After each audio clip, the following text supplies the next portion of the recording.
Hello, everybody. Welcome, welcome, welcome. Well, if you're watching, that is. I hope you're enjoying your Saturday. Oh, today is Sunday. See, I don't remember what days or when they are anymore. That's what 2020 took away from me. Welcome to the Arts Exchange Authors Power of Word Author Panel. My name is Theresa Davis. I am the literary director for the Arts Exchange, and this month I have Shay Alexi. As my featured author, and I'm very, very happy. But I have to say this stuff first before we get to our delightful conversation. Um, the Arts Exchange receives generous support from the Community Foundation of Greater Atlanta and the Metropolitan Atlanta Arts Fund, the Fulton County Arts and Culture under the direction of the Fulton County Board of Commissioners, Lubo Fund, Aid Healthcare Foundation, Fidelity Charitable Funds, and Food Well Alliance. Additional support is provided by members and donors. We thrive thanks to the support and generosity of donors like you. So please consider donating today. We are at artsexchange.org. I will put that in the chat. But right now, I want to introduce you to my friend, Shay Alexi. I'm going to read your chat. I'm going to read your bio. Here we go. All right. I need a new prescription, and I just need to own it. That's what I need to do. I keep putting these things on. It's like, okay, why are you still squinting? All right, you know why you're still squinting. We've been in there. All right, wait. There we go. I tried to put it on. I hope I put it in there. Okay. Glasses on. Shea Alexi, they, them, is a multi-disciplinary artist and writer living on unceded Muskogee-Creek land in Atlanta, Georgia. They are the author of Unbridled and Diary of a Ghost Girl, Glass Poetry Press. Their work has been featured in the Rumpus, Homology Lit, WUSSY, and Apogee. Did I say that right? Because I always feel like it's Apogee or Apogee. It's Apogee, I think. Apogee. I just misspelled it and mispronounced it all over the place. Go, Theresa. It's all good. Among others, videos of Shay's poems have garnered over 5 million views online. Shay is a freelance illustrator and communications professional, and they hold a BFA in acting and comp certification in digital marketing. They are a Pisces sun with a Pisces moon and would like to remind you to drink some water. Hey. Connect with Shay on Twitter and Instagram at Shay bottom line, Shay Alexi bottom line. I'm going to put that also in the chat. Hi, Shay. How are you? I'm so good. It's so good to see you. Good to see you too. So I know things have been happening all over the world, but we're more interested in how things have been going with you. So we've had a rough couple 3. So I'd like to know how it affected you on one level, but don't feel free not to go too deep if you don't want to. But also, how did you keep yourself creative and boosted through that time? Yeah, definitely. I mean, I haven't seen you. I think the first time I saw you was this summer after many years because everyone was brought back together for a wedding of an Atlanta poet. But yeah, it's been a wild one, to put it mildly. Yeah, I went through a lot of phases, I think, as most people did, where different years, different months, whatever those are anymore, brought about, different experiences emotionally and creatively. So really in the beginning of the pandemic, I'd say most of 2020 was characterized by, I was really anxious and really sad. And I had, really relatively just started therapy. I had been in therapy for probably about 6 months. And so I've taken to saying that the best thing that happened to my writing, particularly during the pandemic, was not doing it. The fact that I was really confronted with myself and had to meet myself and really get honest about who I am and what I was working with and who is a creative when they aren't creating, who's a performer when they don't get to perform, like what's my true sense of self that's underneath the things that I do and the things that I make.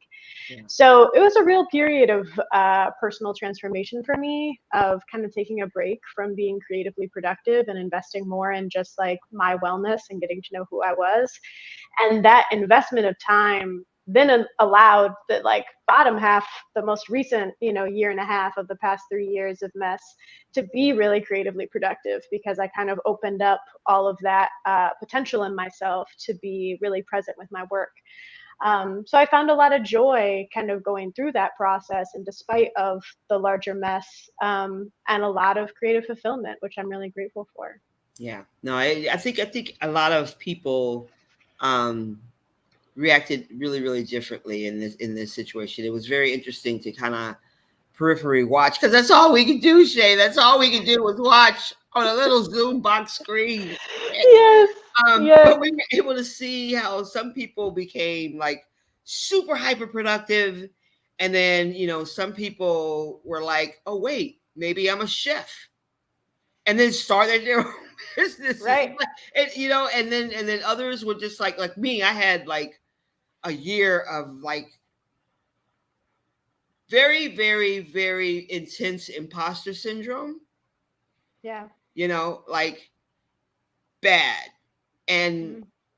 feeling like I wasn't creating anything. Meanwhile, I'm writing every week, twice a week, conducting workshops, and why am I not considering that writing? Right. So it's like, but I think coming around, I've gotten excited about learning how to people again. How about you with that? Are you learning how to people again? Yeah, I'd say so. I mean, it's still really surreal. I think that, it's also strange because everyone changed so much, really, regardless of what you went through. People change a lot over 3 years anyway. So when you haven't seen people, there's a natural change. And then having gone through, both a collective trauma and also everyone's individual experiences of, potentially losing people, losing jobs, having really, intense emotional experiences over the past few years. So I think it would have been really surreal to not see people in person for several years and then see them again regardless, but particularly given the period of difficulty and hopefully growth that it was for folks, that can be really strange as well. So yeah, it's been interesting. It almost feels like the folks that I wasn't able to see over the pandemic, it's almost like re-meeting them, like we have a shared history, but it is, in some way starting over, because our context for each other is just totally changed. So Yeah, yeah, slowly but surely I'm getting there. I'm going up yeah, to Boston for some book events, so I'll be able to like see people in person, and I'm sure that'll be very strange. yeah, But I'm yeah. looking forward to getting to really do the thing. Yeah, it's interesting. Like I still mask up pretty much everywhere I go. I mean, at some Yeah, me point I too. will take it off when we're having conversations or Hmm. I'm performing, but like I'm still a little like clutching my invisible pearls when I walk into a big space and nobody's wearing masks. It's just like, Yeah. but I'm like, well, you don't know what happened to me last week. Turns out I was around somebody who actually had it, didn't know, and I'm protecting you, sir. Yeah. But yeah, so it's just wild. So I mean, I think that's something that I will probably be in my repertoire from here on out. Yeah. And the whole time in Yeah. the back of my head saying Michael Jackson was right. Um, wear the mask. So this last year and a half of reconnecting to creatively. Mhm. Is that where this project, Unbridled, is born from? Yeah, so I had started it. It had taken a lot of forms. So back in 2019, my chapbook came out, and I got into the Tin House writing workshop. So I got to study with Samia Bashir, and it was an amazing experience. And so that really like seeded a lot of the poetry that's in the book. But at the time, I thought it was like a completely different project. I thought it would be a full length straight poetry collection Yeah. about like pleasure and reclaiming the body and desire and space. And that was all well and good. But then I went on kind of like a journey of personal discovery of figuring out my own mental health and So then it started to really open up in a way that I didn't really know exactly what the project was going to be or look like, and the themes got a lot more expansive. So really the last year and a half was when the puzzle pieces came together in a way that made sense. I kind of needed the distance from it and the period of personal reflection to come back and be able to see, oh, this is the book that it wants to be, and put it together in such a way that it really captured where I was and what I wanted to speak to. Yeah, I'm about to go look at some stuff that, like, I have written 2 novels that I've never done anything with. Yeah. Because I'm afraid, Sure. basically. I know why I Mm-hmm. haven't, but my daughter, my kids, I don't travel by myself anymore. These days, I always have someone in the car with me because I'm Black in America, and that seems to be very necessary to have witness. Yeah. And also, I'm pretty old. My night vision ain't what it used to be. I hear it. I hear it. Yeah. so, so I think that, I don't know. It's yeah, I don't know. It's almost like switches. If that don't even make sense. Does that make sense? I think No. so. Like turning on and turning off different parts of Yeah, yeah, what you're yeah, focusing on. yeah, yeah, Yeah, yeah. yeah. So yeah, but okay. So what is unbridled? Like if you had to, like, 100-word. No, I'm not gonna do that to you. That's like, I can't even do that in my. I'm like, you can't do that. Why would you ask someone else to do that? Just kind of like give us a synopsis of that, and then also, I know you explained part of your creative process, but I'm really curious as to how you approach a poem. Like for some Yeah. people, for me, a long time, the last line was like, I got the last line. I don't know what everything else is going to be, So it would Sure. be like working up to that, or Hmm. do you just have a spark of inspiration, or how do you, what is your process in creating? Yeah, definitely. So Unbridled is really sort of a personal journey through shame towards freedom. Um, and I was really interested in exploring the concept of being unbridled, right? Of like, what does it mean to take off all of these layers of oppression that we experience collectively and individually, right? And so for me, there's like fundamental layers of my personal experience of coming out and unlearning internalized homophobia and shame around that. There's a large layer of being diagnosed with OCD and figuring out mental health stuff. There's a layer of gender and how that exists in the world. There's a layer of capitalism, right? So I was really interested in this question of like, what does it mean when we imagine the future? And how can we really get specific and big about what that looks like? My partner works for the Highlander Center, and they recently led a workshop where teenagers and college kids were challenged to say, like, what does your future look like? Like, how would you change the world if you got to make your own utopia? And they're brilliant kids, and so they come up with this amazing system of how to like uh, reform or interact with police officers. And so they share this amazing plan, and then the leader of the workshop says, that's beautiful, but like, why are there cops in your future? And so, what does it mean to really get big with what we imagine and dare ourselves to see a world of liberation for ourselves? So, Unbridled is kind of a personal journey through that. So, it's navigating these themes of mental health and queerness and OCD, all with some really whimsical imagery of space and astronauts. And there's a poem about ancient Greek monsters. There's like a lot of whimsy, because I feel like that for me is part of liberation, is the ability to talk about heavy subjects and examine important themes in a way that also feels invitational and somewhat magical and has a sense of a whimsy that's appropriate to it. So that's really what Unbridled is a journey through shame towards liberation, featuring a fun cast of images and characters. And that gets into my writing process because I'm a really image driven writer. I practice a lot of different art forms. I've done visual art since I was a really little kid. And so I'm really moved by visual imagery, and that's usually my way in. So the core image of Unbridled is actually also the image that's on the front of the book, which is, I have a running metaphor, I guess, about OCD, where I have like myself, my earth self, and then a space me, which is like me in an astronaut suit that's like floating 8 feet above me all the time. And that's really what it feels like to occupy my mental illness, is that there are times when I'm me, and then there are times when I'm like sort of floating above myself at a distance, trying to like make sure that everything is, you know, safe and okay. So yeah, I think I'm an image first writer, where I tend to get something in my head that I'm really am chewing on visually, Yeah. and exploring that image on the page is how all the rest of it, all the story tends to come out and come together.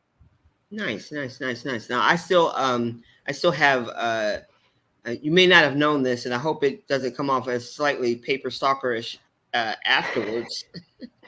But you know how you used to decorate all the slam uh, sign up sheets and the Yes. I may or may not, Shay, I may or may not have about 12 of them. Oh my gosh, that's amazing. Yeah. I love that. In my head somewhere, you know, I'm visual, but I can't draw. I mean, I can Mm-hmm. doodle a little, but like when I love I love nice handwriting.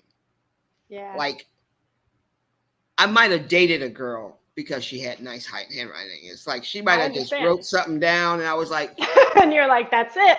"We gonna get Check the ice box. cream." No, I just love it. So whenever I see nice handwriting, especially when you can do block and print and all those kind of things, it Mm-hmm. makes me want to create.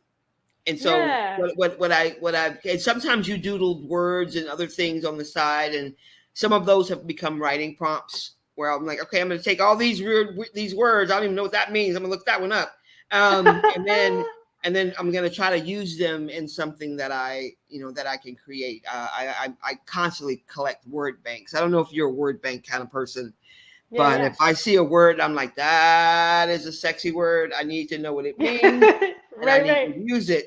Um, so I kind of collect like that. So that's part of what I've been doing over the pandemic and this aftermath. You know, I Mm-hmm. started this, and again with the imposter syndrome that I was talking about before. I literally have created about 15 poems from this prompt that I decided I was going to do. The minute I read Coke boars spotted in some weird town that I've never heard of. And I was like, Wow. Coke boars is a thing. Yeah, it is. What? Yeah, it So I is. took every word in that headline and I made that was the word bank for the poem. And I could either title the poem the headline or come up with Right. some new title, right? So I have like a list of like 60 headlines because they just keep getting ridiculous. Um, Truly. it's so wild. And uh, so I have that might end up being something. And I love talking to other artists and other creators because it's like I just went to a poetry slam. I got some little ideas popping around, and I'm like, now, Yeah. Holy Grail, the Shay has created the vessel of the thing that I know I can do now. I have these materials, you know, Yeah. and Yeah. I think I think that's the part I miss about interacting more frequently with my co-creatives, you know, is being Yeah. able to bounce that energy off each other, and sometimes you can get that through a screen, but you know, I think so much of what we do is connection, Yeah. and when you can't connect or you can't feel it, Mm-hmm. because people will tell you you can't feel it, but poets know you can feel it, and then people be like, oh, poets, but but it's real, you know. So Yeah. I think that I'm looking forward to that part of getting back into things. Okay. Yeah. And I think that, you know, I'm so proud of everyone who has been able to come through and, you know, and see what needs to be changed or like actually interact with themselves. And I mean, like I Mm-hmm. realized I'm way more introverted than I thought I was. I mean, I knew I was an introverted Really. extrovert, you Mm-hmm. know, but when given the choice, I'm not leaving the house. I Yeah. got snacks. Yeah, I Um, hear that. but yeah, so I think that a lot of I'm hopeful that I know some people didn't do that at all, but I'm hopeful that Hmm. those who we are affiliated with and those who are important in our lives did figure out some way to reconnect with themselves as we had to Definitely. disconnect from the world for a bit. So yeah, cool, awesome. I want to say a shout out to the people who are listening. I know this is Facebook and YouTube Live, so you can listen to it whenever you want, or share it with your friends, and you should totally do that.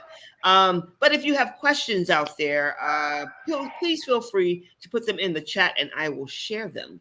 But right now, Shay, if you are about it, I would love for you to share some of Unbridled or any of your other work, whatever you want to share with our audience. Yes, I would love that. I'm absolutely about it. Yay! I just got my author copies this week, which is so exciting. I got to design the cover, which was a lot of fun. I'm very grateful for that opportunity. Yeah, so I sort of explained, the core of Unbridled earlier.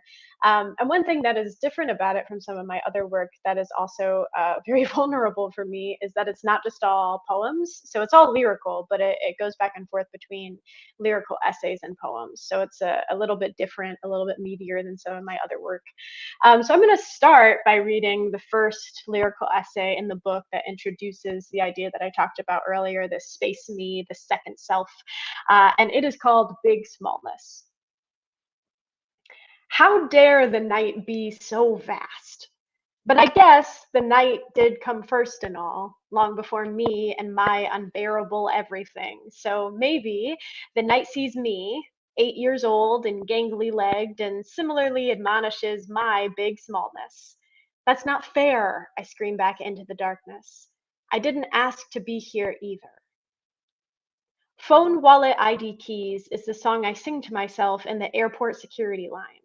Sometimes I get the longer version, not edited for radio, which goes phone, wallet, ID keys, tampons, chapstick, laptop, book. But either way, it plays on repeat as I mentally check the location of each lyricized item. If I miss a beat, the song starts over, or worse, it pauses just long enough for me to frantically rip through my wallet, double checking, see triple checking, quadruple checking, quintuple, etc., NID, which is exactly where I put it when I left the house this morning. The audacity of stars, to be so bright and still die anyway. In one hand, I hold a doll by the arm, dressed in a sheer white nightgown with her hair poorly braided back. In the other, I hold the vastness, or I hold my hand as far away from myself until I can barely see it, until it is no longer mine. I guess you could call it a record scratch, given that the melody of my brain is similarly quirky at face value, but infuriatingly fragile in practice. Sometimes it seems entirely too pretentious. Despite all the right precautions, it refuses to bear the heat. Really, though, the whole ordeal isn't highbrow or hip enough for the comparison. Somewhere there is a girl with two short bangs and wire rimmed glasses sorting through boxes of decrepit Pink Floyd albums. A customer attempts to flirt, makes some honey coated jab at her desire to organize. She giggles, I'm just so OCD. Phone, wallet, ID keys, tampons, chapstick, laptop, book. Phone, wallet, ID keys, tampons, chapstick, laptop, book. I am at once on my family's patio, feeling the sweet, eerie cool of Michigan summer. And at the same time, I am floating. I am tethered to myself. Earth me, barefoot and baby fat in an oversized t shirt, is connected via aluminum tube to space me, just 12 feet off the ground, but wearing an astronaut suit for good measure. Can never be too safe, she says. When you think about it, the fear of flying is fairly rational. How exactly does 735,000 pounds of steel stay afloat amongst the clouds? Somebody knows, but certainly not me. A stranger shakes their knee before takeoff. Death grips the armrest, and everybody politely looks away. Somebody nods knowingly. Oh, the generosity of knowing, I think. Oh, the sweet pail of white knuckling anything outside of your own head. Phone, wallet, keys, sextuple check. There are moments you can feel yourself remembering before they are even over. I am small, and life is long, and for the first time, that is a cruelty. One of the best things about growing up is flying alone. One of the best things about flying alone is that two me's don't fit on a plane. Earth me rises when their seating section is called. Space me clamors desperately, insists she can fit in the luggage compartment. Earth me turns their back. Earth me, when they were young, used to wave politely when leaving space me behind, but we're older now. We know how to love ourselves better. When I crawl into bed that night, sheets pink and spotted with images of breakfast foods, my personal astronaut insists we lock the door. We are 8 and live with our parents. Lock the door, she repeats. Exhausted, I peel myself up and over to punch the knob's lock. I return to softness, peace, for a moment. Then a whisper. Is it locked? Is it locked? Is it? See, Space Me carries oxygen for us. She floats above us in inverted shadow. She thinks she is our guardian angel. She just tries too hard. But the astronaut outfit? Really? At this age? How embarrassing. Suddenly it is upon me. Suddenly, though I know I am of this world, I cannot shake the feeling that I do not belong here. What is the word for a home you think is your home until it is not? So that's the first essay in the book. So in between poems, there are more and more snapshots like that that sort of take two pieces in time or two contrasting experiences and put them together as I try to navigate various types of shame and overcoming them to find liberation. But now some classic poems, a little bit snappier. This first one is called Obsessive Compulsive. If I can love the way a newborn hand grips my finger, I can learn to love the way my brain was taught the word clasp. Here is how to clutch, clench, hold. Hard isn't hard enough. How you do one thing is how you do everything. Take locking the door, take locking the door, take locked isn't locked enough. What was that thing Einstein said about doing the same thing over and over again? Maybe his problem was that he only tried twice. How many urges does it take to change a light bulb and make it feel changed? Make it feel right. Make the lock locked enough. I want to learn the word unbridled.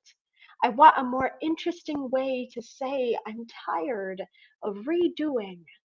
I want to be redone.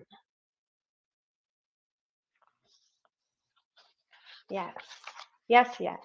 I want to be redone. And then I partially was, thanks to therapy. If you're watching this and you're someone who's interested in checking out therapy, there are lots of bad therapists, like anything else. It's not for everybody. But I always point people to a resource called Open Path Collective that allows you to look up sliding scale therapists that are of your identity or cultural identifiers in your area. That's how I found my therapist, and to put it bluntly, she saved my life. Always has some gems for me every Tuesday morning. Here's another poem, a little ditty inspired by eating a bad sandwich with iceberg lettuce in Spokane, Washington in 2019. It's called Untired. I am young, but old enough to understand incessance, like, iceberg lettuce, or gravity, or men. Another deli sandwich insists on a tasteless leaf, and wow, what a privilege to be both empty and everywhere. Once I held an unrequited man by the hand, called him relentless, and he said, "Thank you." Once I was told some food has negative calories, and wow, Another bland body demands my consumption only to eat me back. I try and talk myself out of my own history. I open my mouth and all the old boys fall out. The audience, I imagine, yawns, as I do. Him again, him again, him again, him. A waiter smiles. My date scoffs as I ask about a salad's composition. I have stopped taking at face value what's supposed to be good for me. I am old, but young enough to understand incessance. I am young, but old enough that I no longer aim to be ceaseless. It is my birthday again, and my ears ring still. I ache to Heimlich my name from once familiar mouths. Lineage is just the charting of all the things I come from, like my mother, or the Midwest, or the ringing. Once I called a head of lettuce a meal, and wow, to eat and to swallow are not the same thing. Once I called a house plant a bandage, and wow, to recover and to neglect are not the same thing. I am young, but old enough to understand incessance, like, the past or the scarring or the call to heal. Today I pull the ghost of a vegetable from my bread. Sometimes my love is so small, but at the same time, everywhere. Tonight, in a dream, I hold the man by the hand. Tell him love stops pouring when the glass says when. Once, in another life, I died by the flood.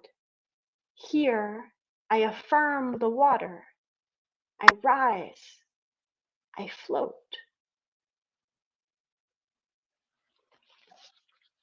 Reading that poem allows me to share my hot take with you all, which is celery is overrated. Maybe with peanut butter, I'll give it that. But any food that's whole appeal is that it doesn't have any caloric or nutritional value seems like a scam to me personally. As you can tell throughout the book, in discovering different forms of healing, the tone shifts, from a period of deep shame to finding different forms of liberation. So I'll share one more poem and one more essay with you all to give a sense of that transition. This one I wrote on book tour. I was in New York City, which you will find out I have a complicated relationship with. I don't know New York very well, but I can't tell if I love him or hate him. I don't know New York very well, but I do know that he is a man. Here is the evidence. He makes my feet hurt. He makes me sweat, and like not in a good way. I look at the skyline and oh, what a sharp angled, beautiful. And yet here I am, fooled again by a boy and his body, less body, more a whole open mouth.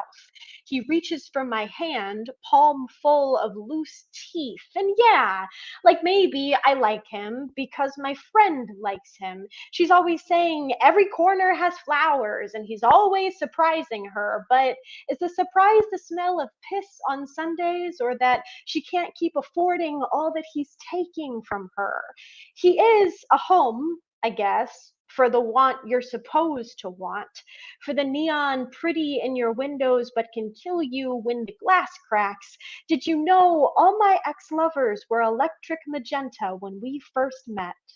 I don't know New York very well, but I do know that love lives somewhere unshiny, where all the inhabitants feel tall and, like, not in a poetic way, big and mattering and at home amongst returned texts and a bedroom they can afford. Once I longed for the big city, how bright and unrequited. Once I thought love more interesting as a series of one-way streets, cool, uncaring, all tiny sunglasses that don't even protect you from anything. Now I come home to a clean kitchen and dog hair. Now I am obsessed with how beautifully I deserve. I do love New York. It's just that I also hate it, which I think is actually the take of a true New Yorker, though I can't speak on that. So the last piece I'm going to share with you all, hopefully this is good on time, Theresa. Feel free to let me know if I need to share some more. But this is one of the later essays in the book, as I've sort of unpacked aspects of my mental illness and internalized shame around homophobia and all sorts of other fun things. Yes, this is one of the very last essays, and it's called You're Welcome. Try as I might, I am very American. Thus, I love a before and after. I scroll through Instagram and watch rich women spin around in salon chairs, seamlessly transitioning from flat-haired and mousy to blown-out, highlighted 30-second influences of their own making. Who is the hairdresser? How did we get from before to after? But don't ask too many questions. Watch how the waves move in the manufactured wind. If this book were a diet, this would be the part where I shed the weight of Space Me. If this book were a home renovation reality show, this would be the part where I take a sledgehammer to Space Me's bedroom wall. If this book were a coming-of-age romance, this would be the surprisingly triumphant breakup.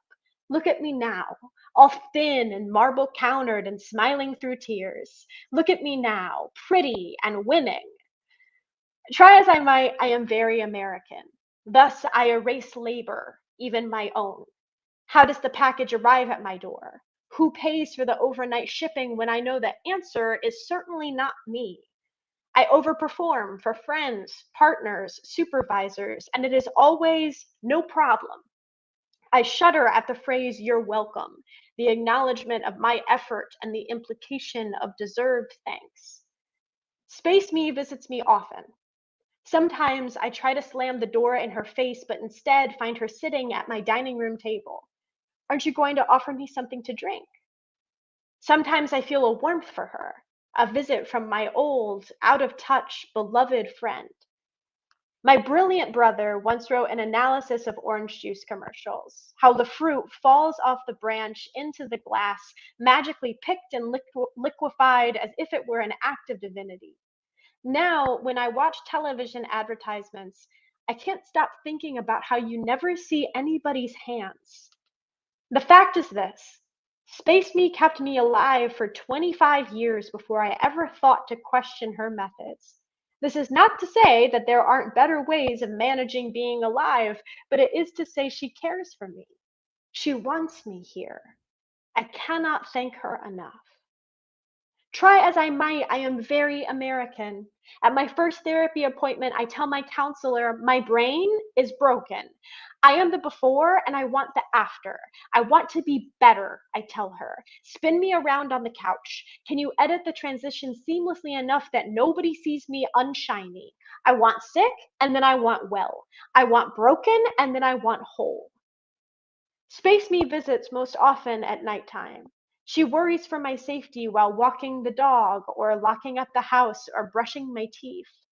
I do my best to greet her warmly, and then I remind her, I am safe.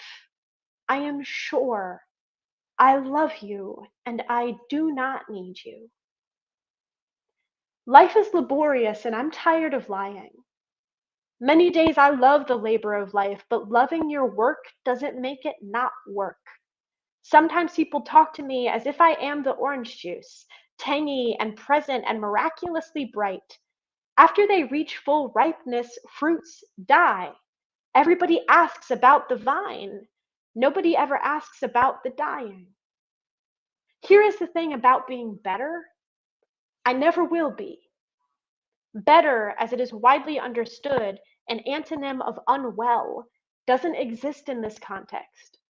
Unwell and better are not binary states, and I will not be delivered between them. Bodies change size and shape. Homes are remodeled only to require a new roof in 5 years' time. Loves enter and exit and transform throughout our lives. Why should our brains be any different? Why should our healing?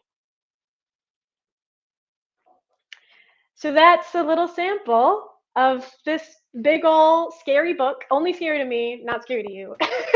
And yeah, it's important to me that people leave with an understanding of what's possible in our individual and collective imaginative futures, and the Yeah. fact that it's not as simple as, you know, being sick and then getting better. Yeah. Yeah. The image of the moment a fruit is ripe, it is dying. It's just like, yeah, that's yeah. Um, Boom! I can't wait. I am going to order my copy today, and you will wait. No, no, no. Woohoo! I want to pay the author. Are you going to have copies with you on uh, um, October at the Hop City? I will, and also the Game Over Books that I'm published with has a really good royalty rate, so you can choose either, and both are good for me. So I have almost never heard an author say they got a really good royalty rate. That's they do. amazing. I'm Yeah, going to they're an be amazing, looking at their an amazing submission press. process. Yeah, they're an No, amazing press. I love them. yeah, I related to that last poem a lot, just from some of the attitudes that I hold about what I do and don't do. Like Hmm. I've often been called unromantic because I don't give people flowers. Like I'll give Mm-hmm. you a plant before I give you a flower. I'm like, Right. because it never. I was like, the idea of presenting someone with something that is in the process of dying is not Hmm. romantic to me. You Yeah, know, it's like that. yeah. It doesn't give me the warm fuzzies. It's like this is gonna be Hmm. dead in a minute. Right. Take your Instagram pictures now. Right, right. But no, that's beautiful. So it's a combination of essays and poems. Hmm. Um, and do they feed into and out of each other? Excellent. That's Yeah, beautiful. yeah. How long would you say that it took you to make those connections and figure out how we're going to put together? Because I know my last manuscript, I just had a floor full of poems, and I was like, wait, that's the connection. Now we have to put the Right. poems in order. So what was your process? Is that you put the pages everywhere, or do you have a set thing that you do? Yeah, so it's kind of a mixture because, it started as a poetry collection, and then I was like, it's not that. I don't really know what it is. And then the first essay just kind of came out of like free writing after a therapy appointment of trying to put together, because that's one of the strange things about therapy is learning how liminal your memories are. So the fact that like literally physically when you're remembering something, your body responds as if you're still there. And so there were things in my past that matched up with each other that sound, absurd to say like, well, having a crush on a girl in third grade to me is like directly related to like learning algebra in ninth grade. But the way our brains put things together, it's not logical the way our memory works. So I did a free write, and that's how the essay turned up. And then I was like, oh, well, this is a great way of capturing my journey of self-understanding, and the poems really fill in some of the more liminal aspects of that. So the book's divided into three parts, which is sort of like stages of healing and of becoming unbridled. And every essay is followed by poems that directly speak to it, and vice versa. Nice, nice, excellent, Yeah. excellent. I'm so proud and happy for you. I know that feeling when you get your first copy of the book. It's like, it's my kid. Look, I made this. Yeah. And I love that. And I hope you all the success and all the magic and all the flowers that you truly deserve. Thank Um, you. we're about to wrap up. You've been getting comments like people quoting lines of your poetry that stood out to them. Thanks. So nobody's asked any questions. I think my final question would be, I mean, you spoke of going to Boston to do book stuff. Are you going to do an actual book tour? Where can people find Shea Alexi? And what do you have coming up and going on? Yes. Well, I'm grateful to have a number of gigs in Atlanta, thanks mostly to you. So I'll be bopping around locally if you're from the city. Everything's on my Instagram in terms of where gigs are and all that good stuff. I will be in Boston for about a week because that's where the publisher is based. So there are a couple of opportunities to see me there as well. Also post on my Instagram. Because I have like a real for real day job now, which is also a development of the pandemic, I will not like be on the road for months and months. But if you're someone who's watching this who wants to do a talk at your school or wants to see me somewhere else, like feel free to hit me up and we'll see what we can do. But I'm excited wanted to do sort of a two-city limited performance moment. And then I'm also on all the social medias. It's at _Shea Alexi _ a really nice giant TikToker read my poem over the pandemic. And so now I have like a bit of a following on TikTok, which is a weird thing. It makes me feel both very young and very ancient all at once. So yeah, find me on all the social medias. I'd love to connect with folks there as well. That's amazing. At least they gave you credit. I have I'm very grateful. I have so many people. I was like, wait, is that my poem? Wait. Yeah. Are they people just repost things? Are they pretending that they did that? Is what? Bizarre. I have an actual video of that. That's got more likes than my actual. Okay. I want to talk to the manager. No. It's a weird world. It's a weird world. So yeah, Hop City open mic, October 14th. That's no, 21st. That's the third Wednesday of the month, and that is at Hop City West End. And Exchange open mic. Is that correct? Mm-hmm. You know, I schedule so many things. Sometimes I overlook. I'm with you. And Exchange open mic will be the second Friday of the month, and that is in person. And I believe that is, should have all these dates down. That's October 14th. So there's two occasions where you can hear Shea Alexi perform works from Unbridled and other things, and you can purchase a copy, and then please. That's how you take a poet home with you the proper way. Exactly. You get something and they get pay some rent or something. It's great. It's great. It's a great symbiotic relationship. Perfect. So, Shay, do you have any final words that you would like to leave? Emma says, Shay, you are amazing. And Emma is a person who comes to Java open mic from England. That's amazing. Yeah. So Emma, you come out tonight. You get to hear a whole set. And take a workshop. It's going to be amazing. What are some final words you would like to leave our listeners and viewers with? Maybe something that just really gives you strength to keep doing what you do. That's such a great question. Over the pandemic, I discussed this earlier, but I really have been so deeply moved by the power of imaginative futures, of futurism as a whole, as a genre. And I think so often we become accustomed to whatever it is that is our norm. It's easy to take things for granted. It's easy to get used to systems of oppression because it's what we're used to on a day-to-day basis. But I think what I would want to leave people with is encourage folks to seek out writers and creators and experiences for themselves that really open themselves up to what's possible. I read a lot of June Jordan over the pandemic. That was really deeply transformational for me. A lot of abolitionist writers who are talking about, what's possible in just our systems, and really just encourage folks to move beyond your first thought. When you imagine your future and you say to yourself, it'd be really great if I had this thing in 5 years, whatever that might be for you, encourage yourself to push it a moment further and really say, but what if there was something beyond that? What does peace for me look like beyond the first thought? And I think the power of our imagination is really something that can bring us both individually and in our communities a phenomenal amount of strength when the world looks like it does. Thank you so much. Yeah, thank you for that. Thank you all out there in the interworld, wide world, web world, for paying attention and listening. And you can find this recording on the ArtsXchange's Facebook and YouTube channel. You can find, I put Shea Alexi's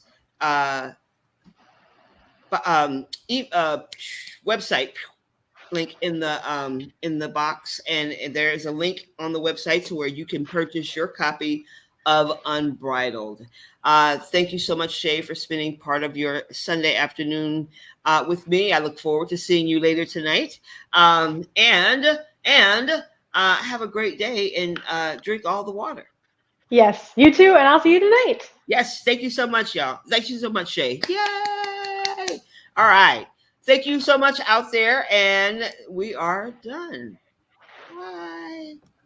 So now I have to do this other thing. Okay.